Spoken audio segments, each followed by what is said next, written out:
Good evening, I'm Katerina Georgieva. Here's what's making news right now. I do not apologize for communicating with the residents in my city and telling them about all the great things that are going on here. I wonder from day to day, night to night, what happened to her. Nobody's called me.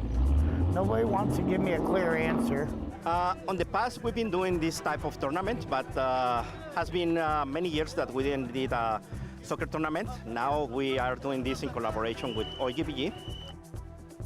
Thanks for joining us. The long wait ends tonight for Windsorites as the Fort fireworks return to the city's riverfront after a COVID hiatus. And the CBC's Ashta Shetty is out on the riverfront. She's been chatting with people as they get ready for the big night, and she joins me now live. Ashta, what is it like out there?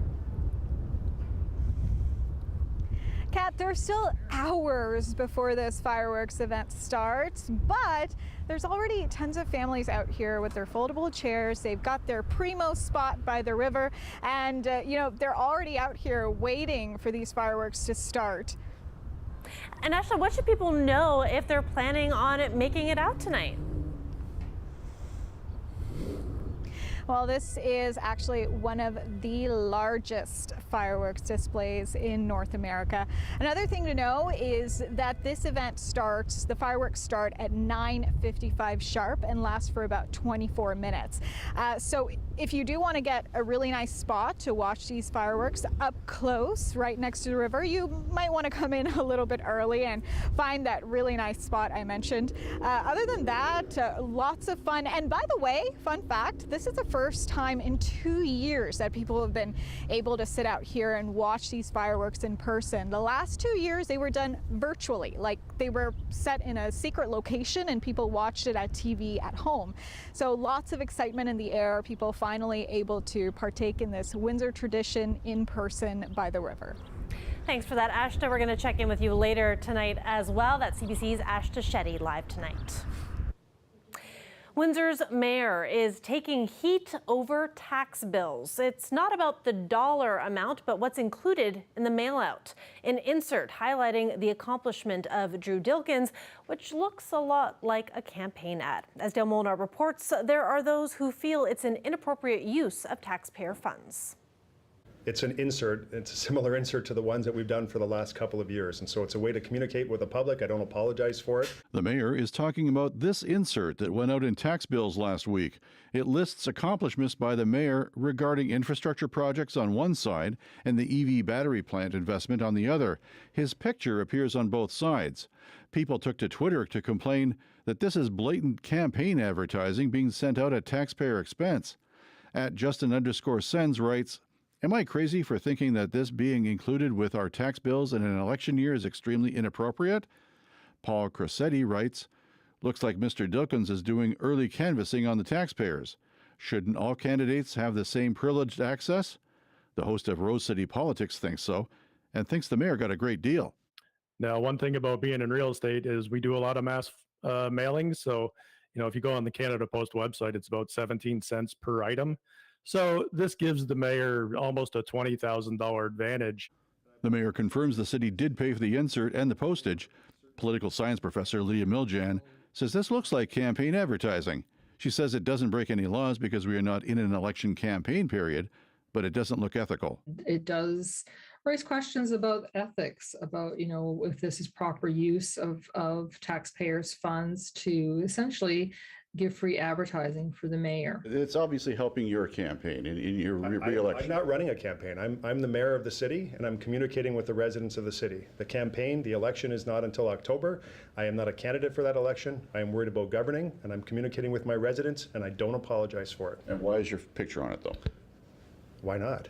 I mean, it's all about pictures of the event. But Miljan says putting the mayor's picture on it questions his judgment. The fact that it looks like an ad for the mayor himself is what's, I think, that's where the line got crossed. And Miljan says if enough people are upset by this, it could backfire and the mayor could lose votes. The mayor will not say whether he's running for re-election. Election day is October 24th.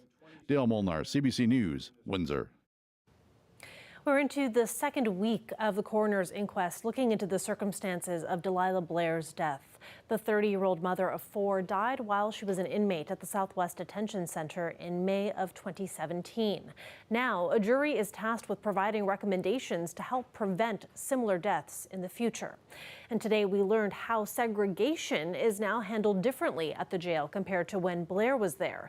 She was in segregation at times during her incarceration. In 2017, segregation was considered a specific area in the jail for inmates, sometimes as a punishment for something they did. Now, the jury heard the province has realized the consequences of those conditions and won't put anyone in segregation who has mental health issues. Instead, those inmates will get the help they need from health resources. That means Blair would have been treated differently under these new rules. Closing statements are expected on Thursday. And as one family moves toward answers, another family painfully waits. It's been nearly 7 months since Tamara Lucier died while she was an inmate at the Southwest Detention Center in Windsor. And her family continues to wait in angst for their turn to get answers. It's ruined my life. I don't sleep. I cry every day. If only I knew why she died, I think I could put it to rest. Tamara Lucier's father is in deep pain over his daughter's death. With his other children, Tamara's brother and sister by his side, the grief has taken over their lives. It's been hard for all of us. I've been grieving, like it's hard to get over it. Tamara died in December. She was facing charges ranging from assault to mischief, but was never convicted. She was in jail while waiting for a bed in a psychiatric facility. The family was told Tamara, who had asthma, died by cardiac arrest. An inquest is expected in this case, but no date has been set. The family hopes it doesn't take as long as it did in the case of Delilah Blair. I hope I don't have to go through 5 years. That's going to kill me. The family says it wants to see changes at the jail so something like this doesn't happen again. They say she should have been in hospital getting mental health support, not incarcerated. They would like to file a lawsuit, but their lawyer says that has not yet happened because there are still too many unanswered questions, with some investigations pending. But he knows the wait can be taxing. I'm hoping that the process to take the family from the dark to the light as to what happened here is not going to be a long one, because it's that length of time that really causes additional hardship. A representative with the Office of the Chief Coroner tells CBC inquests typically take place after all other investigations have been conducted. Meanwhile, the family anxiously waits. As I watched my dad sit at the table crying, like everybody is grieving. I can't even go to school because we have no answers. We need answers. I can't even imagine how much water we have in our body because I cry a lot. I'm missing somebody. Tamara was 31 years old.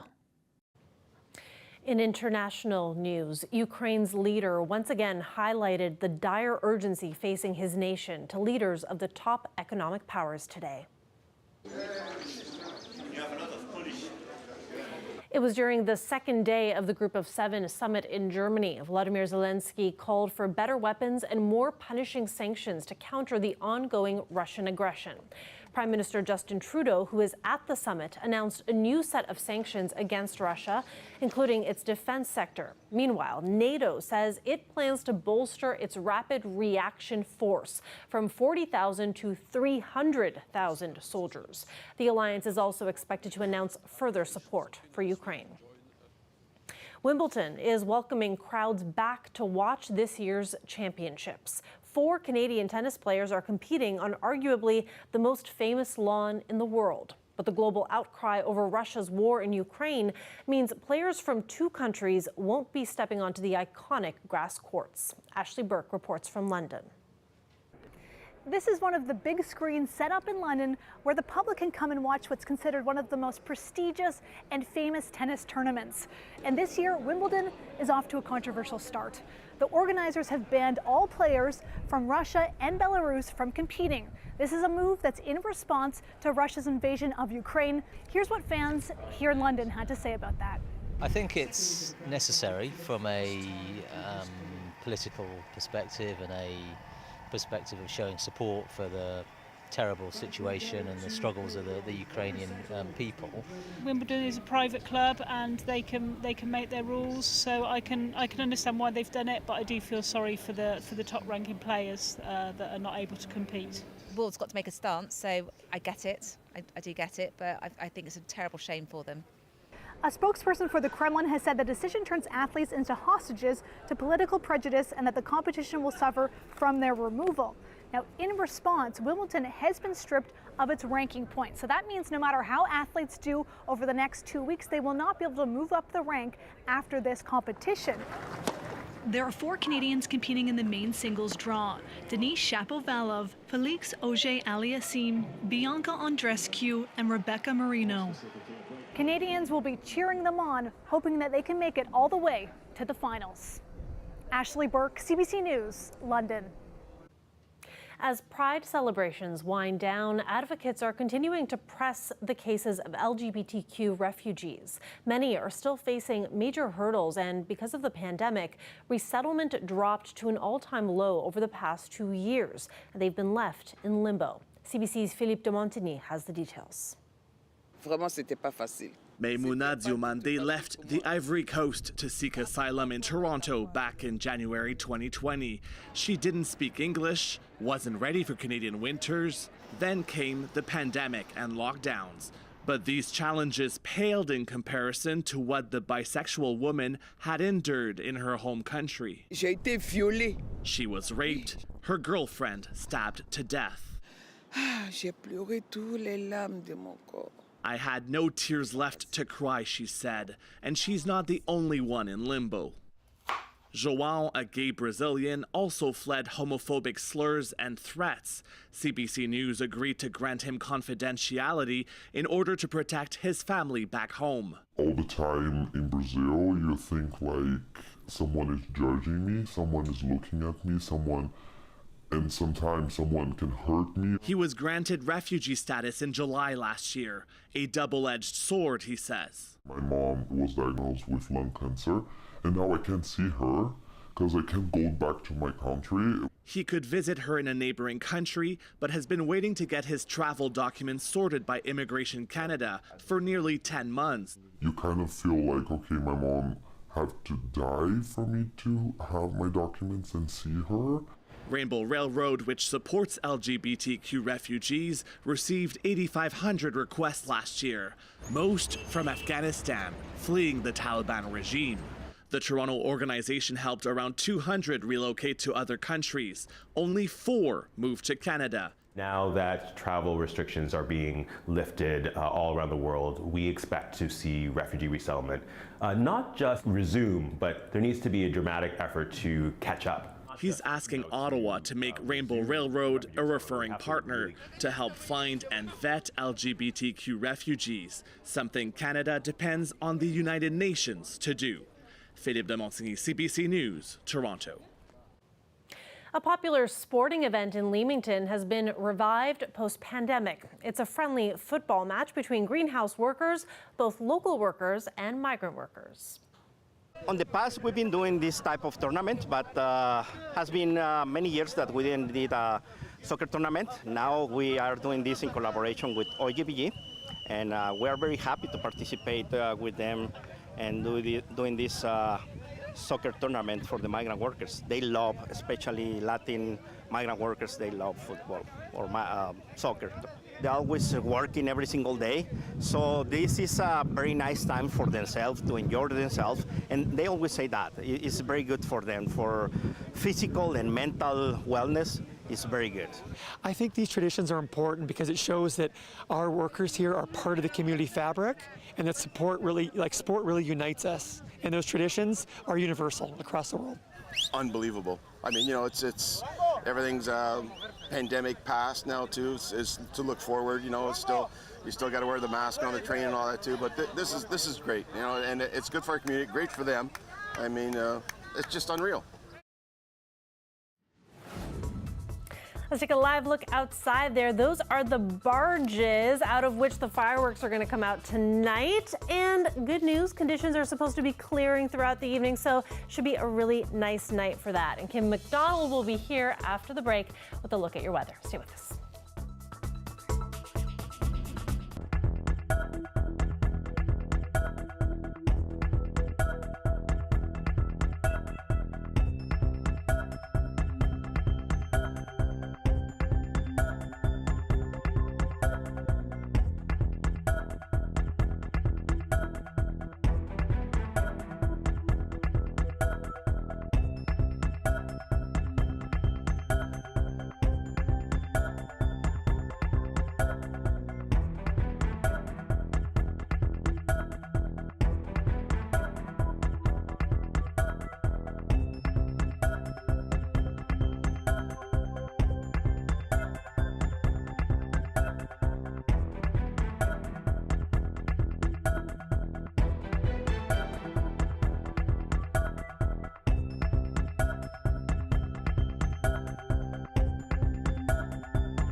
Kim McDonald joins us now for a look at our weather forecast. Kim, it's a beautiful day today, cooler temperatures than what we've been dealing with lately, so that's good news. So tell us how it's looking tonight for fireworks and into the week. Yeah, we got a small break from all that heat. It's going to be building right back up again, unfortunately, but it seems like we've got some really great weather for the fireworks.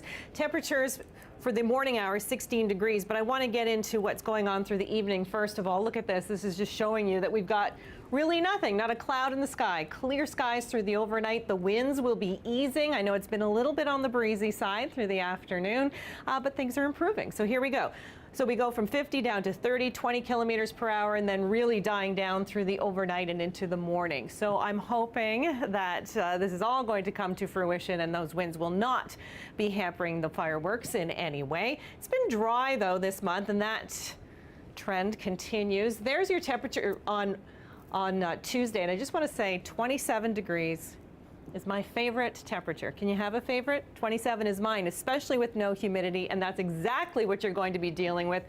No stickiness on Tuesday. So, you know, if you got a day off, nice day to be outside, but just remember that the UV is going to be very high. We're expecting a UV index of 9, which is on the dangerous side, so just keep that in mind. Looking at the 7-day forecast, temperatures are building towards Canada Day. 35 degrees, it'll feel like 40.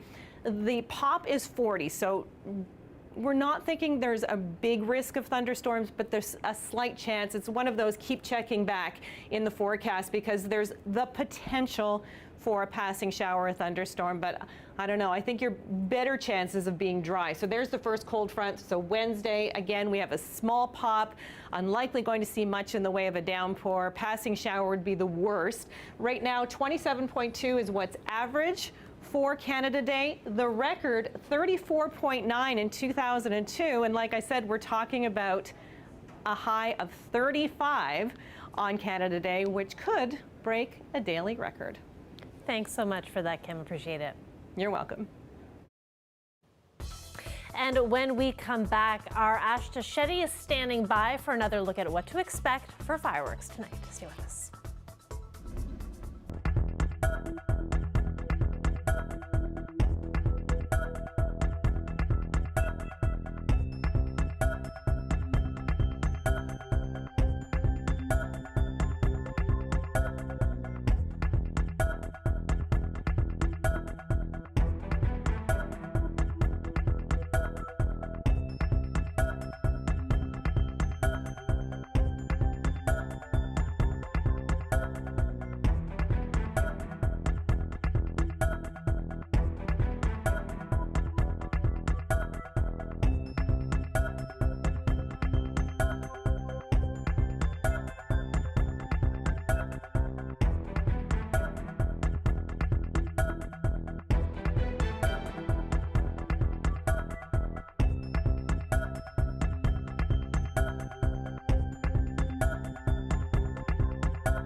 Welcome back. Queen Elizabeth is visiting Scotland this week. It's her first public appearance since her Platinum Jubilee celebrations earlier this month.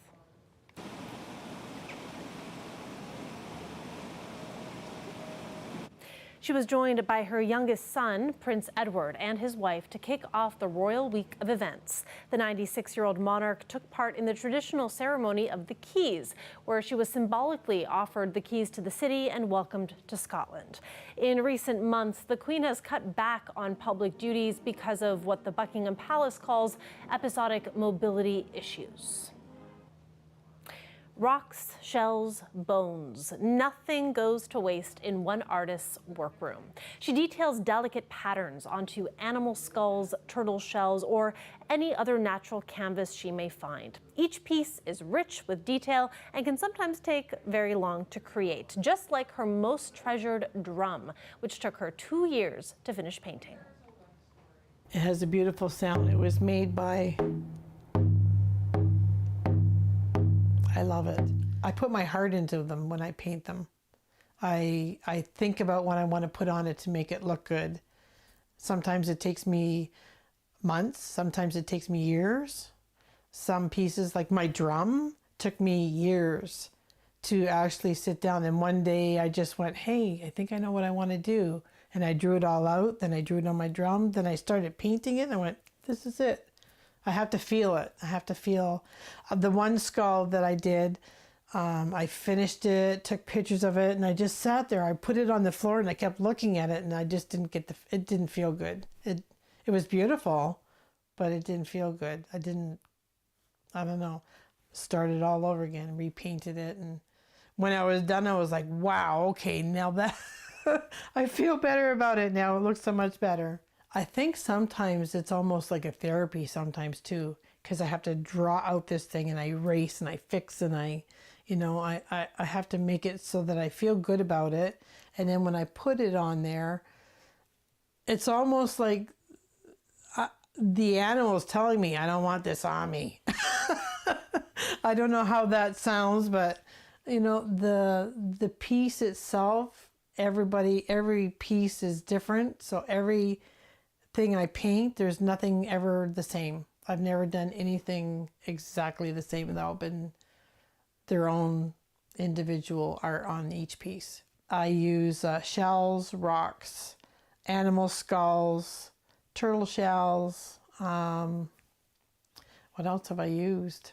All different kinds of skulls, like I showed you the little tiny bird skull. One day, I don't know what I'm going to paint. Like it's what, like an inch by an inch. It's a little tiny bird that I found that had died, and all of them, I'm going to paint them all one day. I just don't know. I wait and see how I feel and what I want to put on it. I will look at it and I will see a shape or a figure, or I envision something that I can paint on it.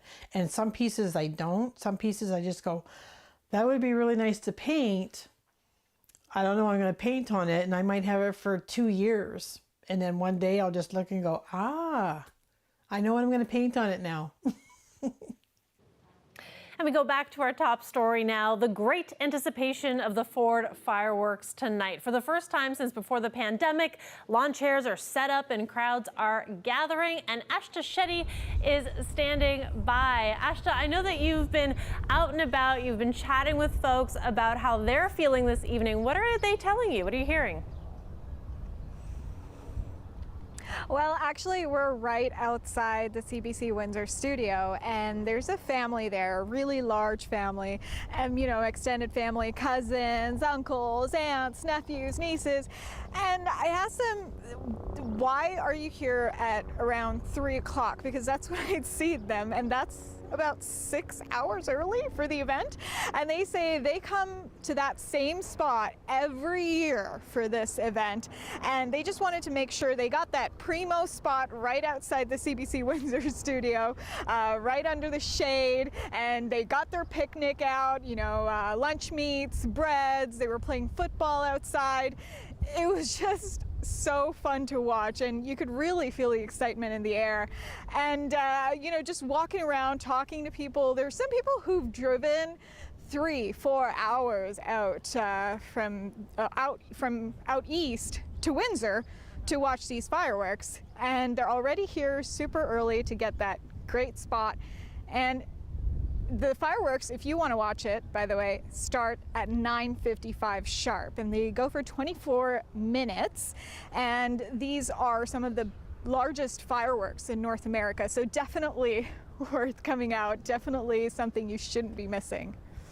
Ashta, what do you think people should bring with them really if they're special- coming out there? Yeah, like, okay, it's super sunny today, so do wear something lightweight, but also grab a sweater, because I've been standing out here and it's been really windy and that wind is kind of chilly. So get an umbrella to start out. If you're coming early to grab your spot, get an umbrella.